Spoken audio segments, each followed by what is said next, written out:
Good day everyone, ma'am, sir. Let me introduce myself first. I am Rhea Estrella, 34 years old from Philippines. I am a mother of 3. My eldest is 16 years old, a girl, and then 14 years old, a boy, and my youngest is 12 years old, a boy. My partner works as a driver. As a worker, I am a hardworking and willing to help to make the things easier, and also willing to learn the things that I didn't know. I have experienced 3 finished contracts in 3 different employers, and I've received good feedback to them. In my first employer, it started September 2013 to November 2016.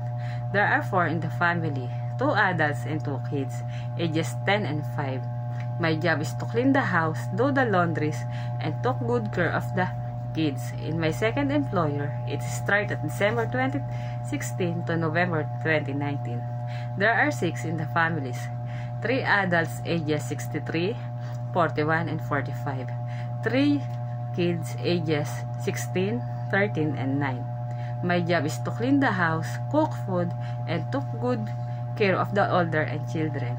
In my last employer, there are 4 in the family, 1 adult and 3 kids, ages 12, 8, and 6.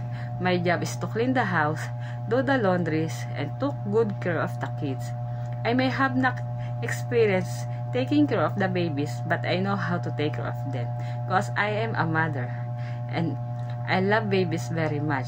If I have a chance, I am taking care of them with full of love, and I will take care of them as my own.